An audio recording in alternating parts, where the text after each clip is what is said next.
السلام عليكم ورحمة الله وبركاته. ازيكم؟ عاملين ايه؟ يا رب تكونوا بخير وصحة وسعادة. اهلا بيكم في قناتي، نورتوني. اتمنى ان انتوا تشتركوا لي في قناتي لو لسه مش مشتركين، ويلا بينا نشوف هنعمل ايه في الفيديو.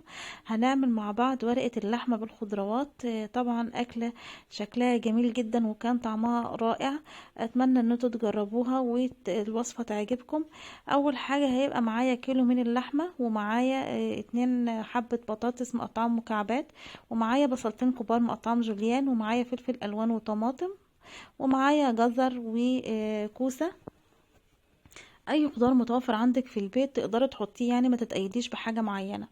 بعد كده هجيب طاسه على النار وهحط معلقه سمنه وهدي تشويحه بس للحمه، قدها بس تاخد لون كده على بسيط. كده حطيت هنا معلقه السمنه وحطيت اللحمه بالشكل ده كده.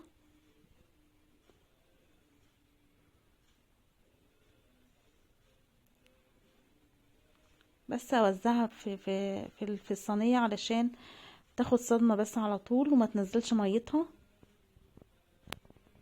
هحط حبة من فص من الحبهان وفص من المستكة وحبة فلفل اسمر وشوية من الملح. بس كده اللي هحطه على اللحم.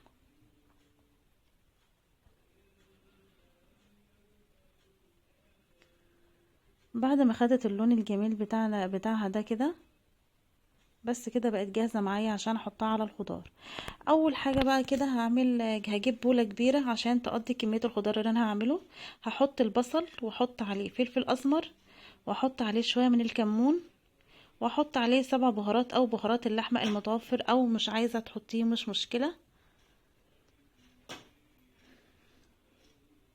بعد كده هنزل بكمية الخضار اللي معايا كلها، وطبعا هحط الملح واظبطه. هفرك بقى الحاجات دي كلها مع بعض.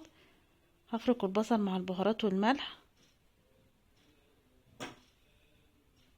وبعد كده هحط مكعبات البطاطس، وهحط باقي الخضار كله اللي معايا، الفلفل الالوان والشطة والطماطم مقطعة مكعبات كده، والكوسة والجزر.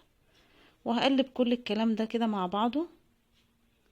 شكل الخضار طبعا شكله جميل جدا. بعد كده هجيب صينية واحط فيها ورق فويل، بس هخليه كبير من الطرفين.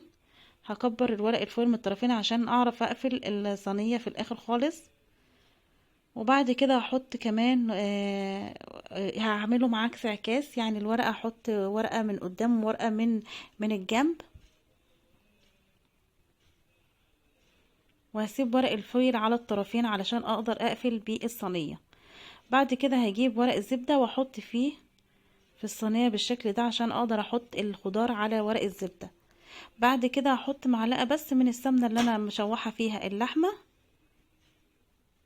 معلقة صغيرة بس كده. وبعد كده هحط الخضار بتاعي بقى كله.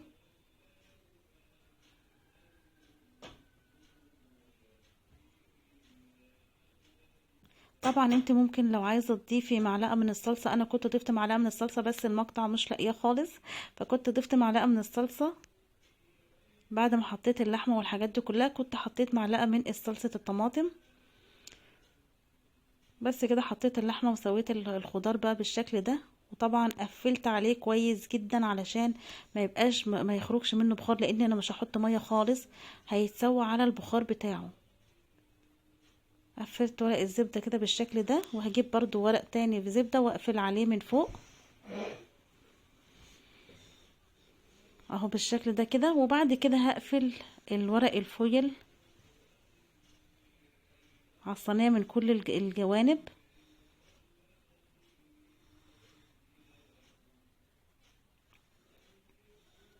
طبعا وهدخلها على فرن، طبعا يبقى متسخن قبلها على درجة حرارة 180. هتاخد معاكي ساعة ونص، وهتلاقي كل حاجة مستوية ان شاء الله. كده قفلتها بالشكل ده بقى ودخلتها على الفرن. دي بقى شكلها بعد ما خرجت من الفرن. عايزه اقولك يبقى بالراحة وانت بتفتحي عشان بس البخار.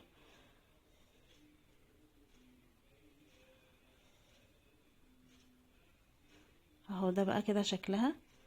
طبعا بتشوفي الخضار بتاعك مستوي ولا لا. لقيت الكوسه استوت خالص، والبطاطس برضو واللحمه، كل حاجه كانت مستويه خالص. طبعا انت ممكن تستكفي بقى كده وما تدخلهاش الشوايه، بس انا دخلتها الشوايه عشان تاخد لون بس معايا من فوق. ممكن انت تقدميها كده وتبقى طبعا جميله جدا، وتنفع معاكي في العزومات، شكلها حلو جدا وطعمها جميل قوي. ودي كده شكلها بعد ما خدت لون معايا بالشكل ده. ممكن تديها رشة من البقدونس على خفيف كده، وتبقى ديت وجبة جميلة جدا، وان شاء الله تعجبكم وتجربوها. وزي ما بقول لكم ان شاء الله تبقى حلوة جدا في العزايم، تبقى صنف حلو قوي. وشكرا والسلام عليكم.